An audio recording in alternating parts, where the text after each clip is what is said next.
Hi everybody, welcome back to this week's video, and I'm really excited to share this with you today. I've been spending a lot of time talking with people about the holidays and how busy and stressful it can be. So today's topic is going to go right hand in hand with that, and it's how to eat well when life is busy.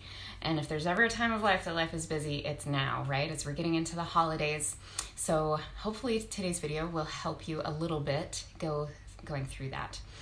So I'm really focusing on this because this is the number one objection that I get from people when I talk to them about eating healthier, or when they ask me why I eat the way I eat. Of course, I follow a whole food, plant-based nutrition approach, and a lot of people are really curious about that, but their first objection is, oh wow, that sounds like that would take a lot of time. So I want to address this question and this this excuse of not having enough time to eat well. So really what we're going to get into today is looking at both sides of the equation. I could give you tons of tricks and tips and life hacks to make eating healthier easy, but I think I would be amiss if I didn't talk about the other side of that equation also, which is how much time do you have available in a day? So we're going to talk about both sides of that today. If you're new to these videos, welcome. My name is Danielle Dinkelman. I am a national board certified health and wellness coach, and I am a plant-based nutrition educator. So if you're seeing this video on my YouTube channel, Healthy Living with Danielle, come on over to Facebook and find our Healthy Living with Danielle Dinkelman Facebook group. It is a free group, and I do these videos live every Friday, and I'd love to see you in there. And we have a lot of great content that comes and a lot of good discussion in there as well. So come and join us. All right, so like I said, we're going to take a look at both sides of the equation when we're talking about eating well when life is busy. The solution, like I said, is not only just to manage our time, but to open up more time. So I want to dive into that today. I'm going to talk about that side, and then with the second side, I'm going to talk about how to simplify healthy eating, because I think we do overcomplicate it and we think it has to be this really big, hard thing. So we're gonna hit both of those today. So let's talk about time. I'm a big time management buff. I've read a lot of books on it. I've studied it in my coaching training.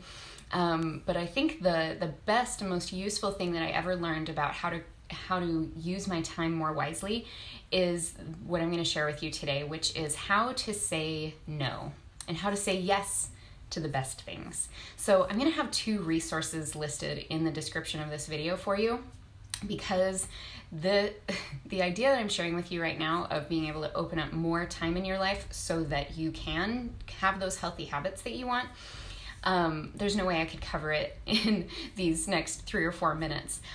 So I would really suggest that you take a look at the links down below. I have a video on how to become unbusy. What I love this video because it really gets into the idea that we almost like, what am I looking for? We almost look at being busy as like a good thing and as an honorable thing.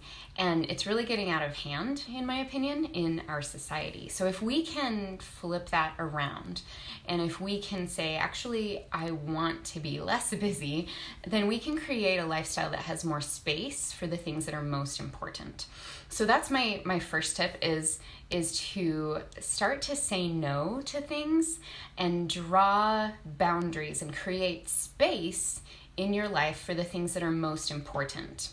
So the other thing that goes hand in hand with this is that you do have to spend a little bit of time thinking about what is most important to you. Is health important? Is eating well important to you?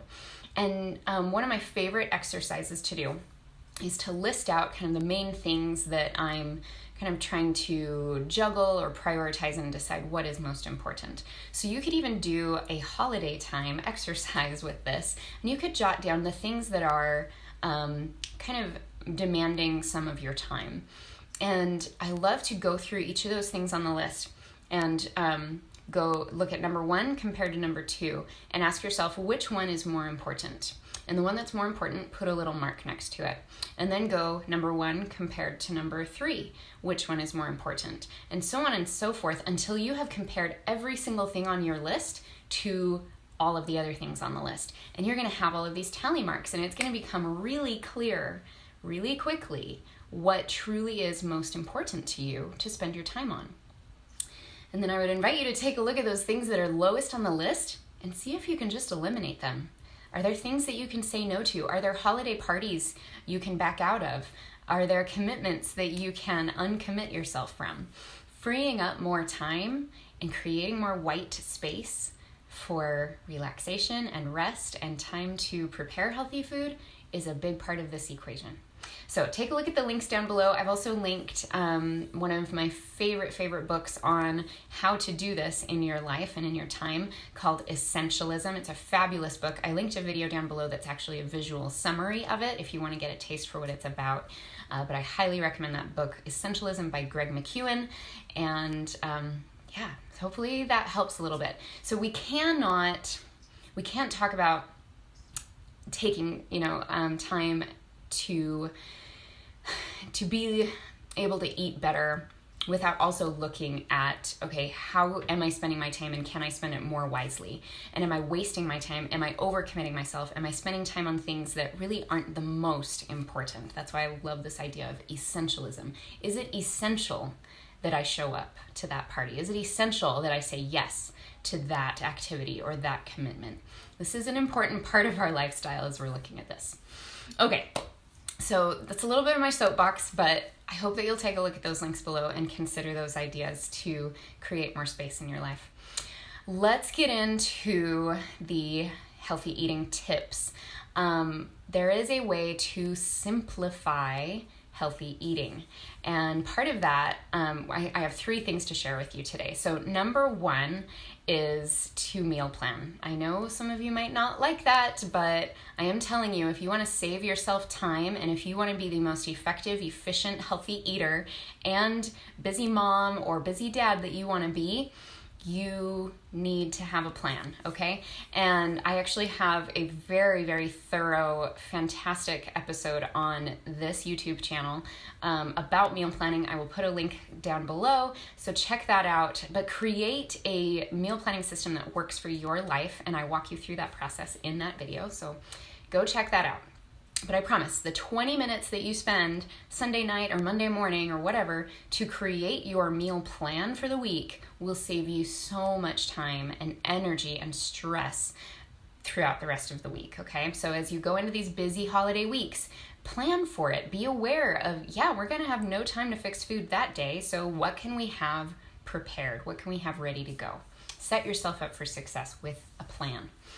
All right, my second tip for kind of simplifying our healthy eating so that it takes less time is to choose simple recipes. And if you're not choosing simple recipes, if you're choosing really complex recipes, get good at simplifying them. This is something that I do all the time. And in fact, the 4-week meal plan that is available on my website is all these recipes that I either created or I adapted to be very simple. They are still delicious, but I can put together all of these recipes, except for the ones that are on Sundays. I can put all those recipes together in 30 minutes or less. So it is possible, I promise, and it's so worth it, especially if you're a busy mom like me. You have to be realistic with this, right? We can't just be making these fancy Pinterest-worthy dishes all the time that are so elaborate and that our family's probably not even going to enjoy anyway because it's too strange and unfamiliar. So look for those recipes that are simple, that are still healthy and nutritious, but that are simple and quick to prepare. I'll have a link down below as well if you want to take a look at that meal plan. Along with this tip, I keep ingredients in my house that are basically setting me up that if I ever needed to make what I call my cop-out meals for dinner, that I could do that in a pinch. One of those is bean quesadillas, okay? I take whole wheat tortillas, I open a can of refried beans, I spread those inside, I microwave them or I grill them, and my kids are totally happy with that. And I pull out the carrot sticks and the cucumber slices that I have in the fridge, and I pull out my vegan ranch dressing, and there, we have dinner. Like, it can be simple. We can kind of take the pressure off of ourselves of making dinner so dang complicated, all right? Okay, so my third tip for you today is to maximize the time that you are spending in the kitchen. So the best way that I know how to do this is to double, triple, quadruple everything that you are making. I personally don't love the idea of like meal prepping or batch cooking necessarily in the way that most people look at it. I don't love the idea of carving out an entire hour or two one day a week to prepare all of my meals for the whole week and then eating through it. Maybe that works for some people, but I just don't like that. So what I do is I do have about 30 to 60 minutes prior to dinner time every day of the week that I know that I can put food together. And when I am spending that time, like I said, I'm maximizing it. So for example, if I am making our spaghetti sauce and we're having spaghetti for dinner tonight, I am not going to just make a single batch of that will serve us for tonight and then we'll maybe have some leftovers to eat throughout the week. No, I am going to double or triple that sauce recipe because all of my sauce recipes freeze really well. So I know that I'm spending this 30, 40 minutes in the kitchen making this beautiful whole food, plant-based, no oil, no sugar sauce that's super nutritious and delicious. And I know that I'm actually creating convenience food for myself. So I keep containers on hand that I can either put them in a plastic container or whatever you have that they go in the freezer. And I've created a system, maybe I'll do a video and show you guys this sometime. But I have a system that I can label that, and I have a big chest freezer outside, and I try to keep that stocked with freezer meals. But it's just something that I'm creating as I'm making my dinner because I'm doubling and tripling stuff. So some other examples of things that you can do this with are anything that is like sauce based. So like my spaghetti sauce I do this with. I have like a nacho sauce that I do this with that I can freeze. My stroganoff, my Alfredo, I have a faux cheesy noodle sauce that I can freeze. This is so awesome, guys, to have big batches of this because it does take a little time to create those wholesome sauces, but I maximize it by freezing it.